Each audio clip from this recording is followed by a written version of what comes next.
Bueno, el síndrome metabólico, como todos los síndromes en medicina, es un conjunto de cosas que van juntas. Entonces, para que se entienda, sin significa unión en griego y dromos carrera. Entonces son cosas que corren juntas, sean síntomas, signos, condiciones en particular, factores, etc.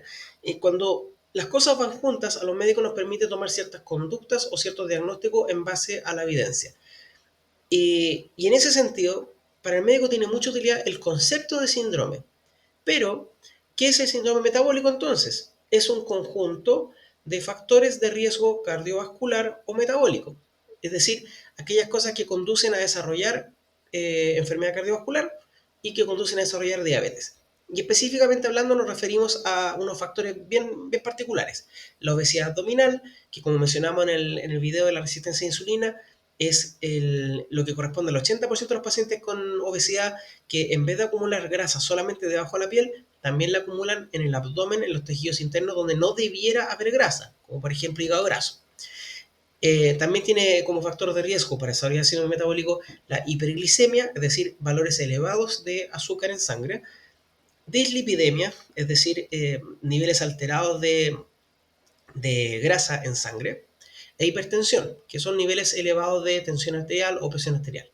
Bueno, en realidad en medicina los conceptos, cuando uno entiende las raíces grecolatinas que se utilizan, es más fácil entender qué significa cada cosa. Comprenderán que hiper siempre significa algo que está elevado, emia significa sangre y dependiendo de eso ya tenemos algunas conclusiones sobre qué significa cada concepto. Entonces, hiperglicemia es aumento del azúcar en sangre. Dislipidemia es alteración de los niveles de grasa en sangre, hipertensión es presión arterial o tensión arterial elevada. Bueno, estos cuatro factores, obesidad abdominal, hiperglicemia, dislipidemia e hipertensión, constituyen los factores de riesgo que determinan el síndrome metabólico. Lo que va cambiando con el tiempo es cuántos criterios tiene que tener, que cuánto tiempo tienen que estar presentes, que cómo se diagnostican, etc. Pero como conjunto, el concepto de síndrome metabólico siempre ha sido la coexistencia de estos factores de riesgo en alguna medida.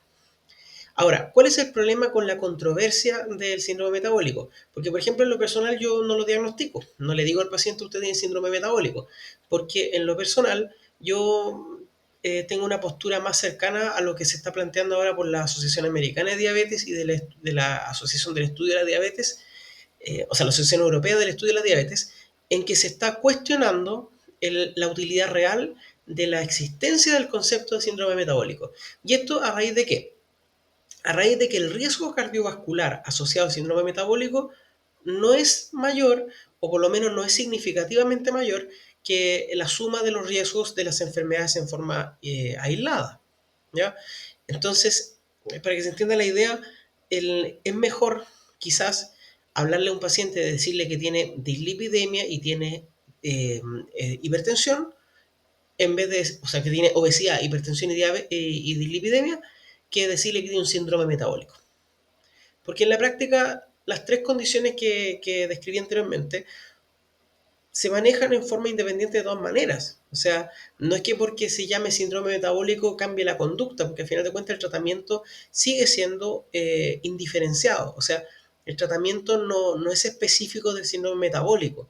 No es que el síndrome metabólico tenga un tratamiento especial, sino que en el síndrome metabólico lo que hacemos es tratar las mismas condiciones con las que lo diagnosticamos.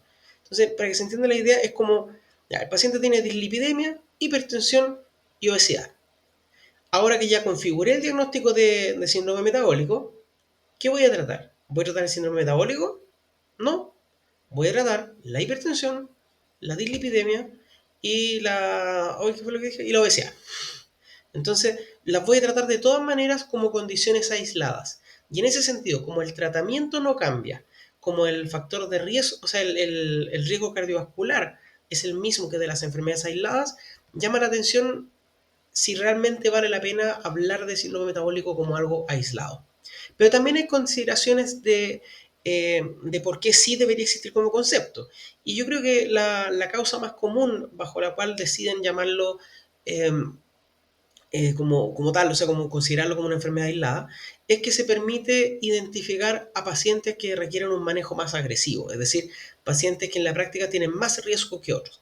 Pero en lo personal yo creo que en realidad no vale la pena hablar del síndrome metabólico. Esa es mi visión personal sobre esta controversia, porque en la práctica es sentido común. Si un paciente tiene hipertensión, es más sano que un paciente que tiene hipertensión y diabetes. A su vez, tiene menos riesgo que un paciente que tiene hipertensión, diabetes, obesidad, hipotiroidismo, cáncer de colon y todo junto. O sea, mientras más enfermedades tiene una persona, por sentido común, tiene más riesgo de morir o de tener complicaciones. Si imaginen que a las personas les pusieran nombre por cada condición que tiene, se les genera un nombre distinto. Por ejemplo, el síndrome de la tetrapatología, aquel paciente que tiene 4 enfermedades simultáneas.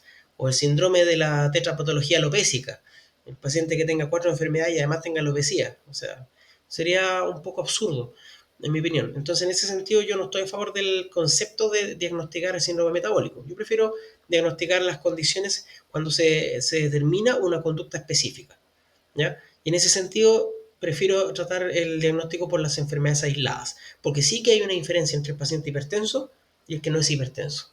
Pero yo no veo una gran diferencia entre el paciente que tiene síndrome metabólico y el que tiene la enfermedad en forma aislada.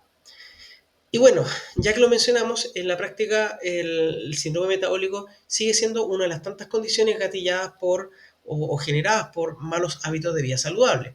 Es decir, el tratamiento consiste en una modificación agresiva del estilo de vida del paciente, mediante bajar de peso, porque la obesidad genera síndrome metabólico, aumentar la actividad física, porque la inactividad genera síndrome metabólico, y porque es la piedra angular para en general disminuir el riesgo cardiovascular.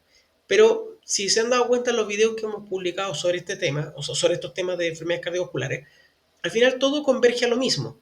No fumar, alimentarse saludablemente, hacer ejercicio regularmente, dormir adecuadamente, en otras palabras, tener una vida sana. Ese es el concepto que quiero que entiendan, que en la práctica, independiente de si vamos a usar o no el diagnóstico de síndrome metabólico, al final todo gira en torno a tener hábitos de vida saludables. Ahora, en cuanto a la dieta, en los pacientes con esta condición se recomienda una dieta mediterránea o baja en grasa en lugar de otras dietas por lo general. Pero como hemos conversado en otras ocasiones, no es tan importante el concepto de el nombre de la dieta como entender el concepto de el balance de la dieta.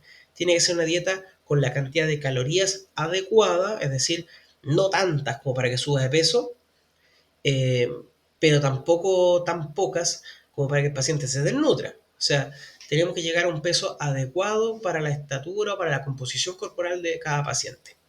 Adicionalmente, tiene que ser balanceada en cuanto a los nutrientes. No sacan nada con tener una dieta perfecta en calorías si van a gastársela solamente en comida chatarra o muy cargado un tipo de alimento, ¿ya? Entonces, en la práctica, cuando nosotros consideramos el concepto de la dieta en el paciente con enfermedades cardiovasculares o que queremos prevenir enfermedades cardiovasculares es dieta balanceada tanto en calorías como en la composición nutricional. Y en cuanto al concepto de los factores de riesgo que constituyen el síndrome metabólico, no se olviden que al final de cuentas todos se manejan de manera aislada. El paciente con diabetes, aparte de los cambios de hábito de vida, se le va a dejar probablemente algún medicamento para regularizar la diabetes. Por ejemplo, eh, metformina, insulina, eh, sulfonilureas, etcétera. El paciente con dislipidemia, lo mismo. Aparte de los hábitos de dieta saludable y ejercicio, puede que se le deje algún medicamento para disminuir los niveles de colesterol, como por ejemplo rosuvastatina, simvastatina, atorvastatina, etc. Y el paciente con tratamiento de hipertensión, lo mismo, aparte de los factores de riesgo cardiovascular modificables a través de la dieta y el ejercicio, dejar de fumar, también puede que le dejemos algún medicamento como losartán, olmesartán, valsartán, enalapril, amlodipino, etcétera. Hay varios medicamentos que se pueden dejar en el contexto de la hipertensión. Lo importante a englobar todo esto es que todo gira en torno a adoptar hábitos de vida saludable para evitar el riesgo cardiovascular en largo plazo. Bueno, también es importante en este canal que podamos conversar y conocernos un poco más y generar instancias para que comenten sus dudas, para poder saber sobre qué temas quieren que hablemos y qué cosas se les ha olvidado preguntarle a sus médicos o que no les han explicado con claridad. Así que si tú has tenido el diagnóstico de síndrome metabólico o tienes alguno de estos factores de riesgo que mencionamos, como la obesidad abdominal, la hiperglicemia, la dislipidemia, etcétera, es una buena oportunidad para que lo comentes, dejes tu experiencia y comentes tus dudas y sugerencias de temas. No olvides suscribirte y comentar. Nos vemos.